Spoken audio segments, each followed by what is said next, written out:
నమస్కారం. కోపం చాలామంది ఏమనుకుంటారంటే అది బయట నుంచి మన మీద పడే ఒక శక్తి అని. కాని నిజం చెప్పాలంటే అదంతా మన లోపల జరిగే ఒక కెమిస్ట్రీ. ఈరోజు మనం ఈ ఇంటర్నల్ ఎక్స్పీరియన్స్ గురించి, దానివల్ల కలిగే పర్యవసానాల గురించి కొంచెం లోతుగా చూద్దాం. సరే, మన ఈ చర్చను ఒక సింపుల్ ప్రశ్నతో మొదలుపెడదాం.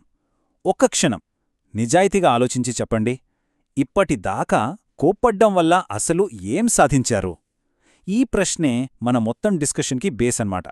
మొదటి సెక్షన్ సెల్ఫ్ హార్మ్ అంటే మనల్ని మనమే గాయపరుచుకోవడం.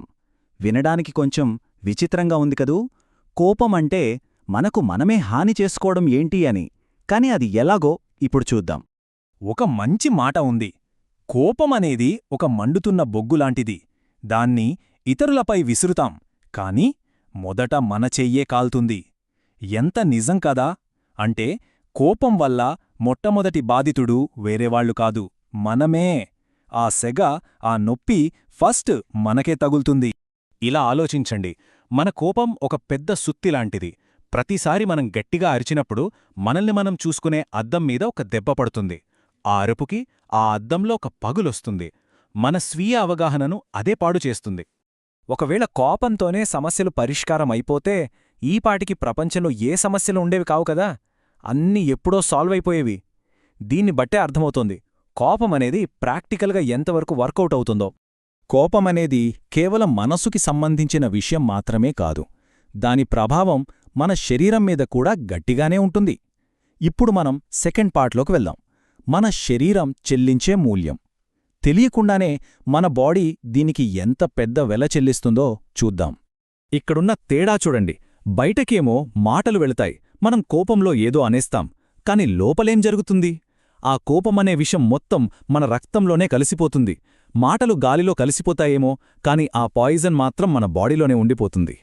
సైంటిస్టులు దీన్ని బయోలాజికల్ డెట్ అంటారు. అంటే జీవసంబంధమైన అప్పు. ప్రతిసారి మనం తీవ్రంగా కోప్పడినప్పుడు మన గుండె, మన మెదడు ఇవి వేగంగా ముసలవైపోతాయి. యావరేజ్గా చూసుకుంటే ఇది మన ఆయుష్లోంచి 10 ఏళ్ల వరకు తగ్గించేయగలదట.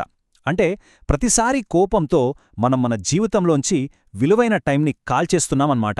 సో మళ్లీ ఒకసారి ఆలోచించండి, మన లోపల పేరుకుపోతున్న ఈ విషయానికి మనం కడుతున్న అసలు ధర ఎంత?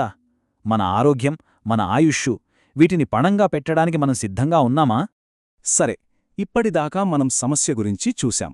ఇప్పుడు పరిష్కారం వైపు వెళదాం. మన మూడవ భాగం నిశ్చలతలో దొరికే జ్ఞానం. కోపం అనే ఈ గందరగోళానికి విరుగుడు మన పాతకాలపు ఋషుల మాటల్లోనే దాగి ఉంది.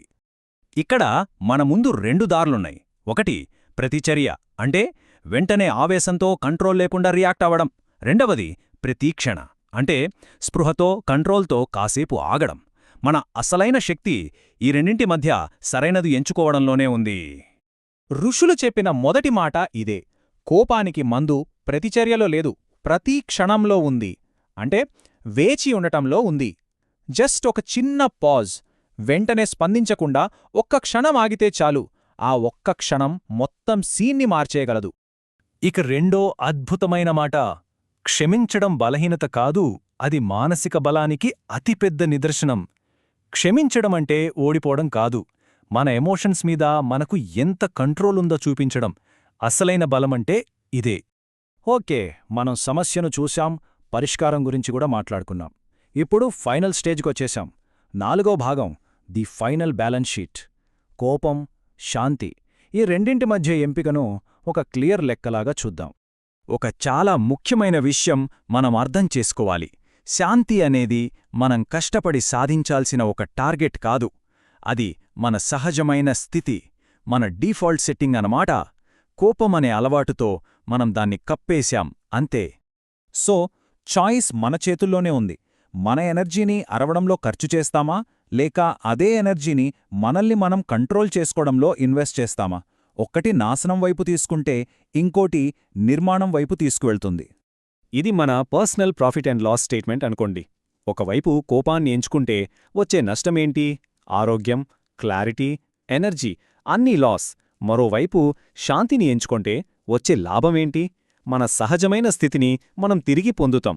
చాయిస్ చాలా క్లియర్గా ఉంది కదా. చివరగా చెప్పేదేంటంటే, శాంతిని ఎంచుకోవడమంటే కోపమనే గొలుసుల నుంచి బయటపడటం. ఇది కేవలం కోపం లేకపోవడం కాదు, ఇది ఒక ఫ్రీడమ్, చాలా హాయినిచ్చే ఒక స్వేచ్ఛ. మనం దేనితో మొదలుపెట్టామో దానితోనే ముగిద్దాం. ఇదంతా విన్నాక ఇప్పుడు మళ్ళీ ఆలోచించండి, కోపం వల్ల నిజంగా అసలు ఏం సాధించారో? ఈ ప్రశ్న మీతోనే ఉండిపోవాలి. ధన్యవాదాలు.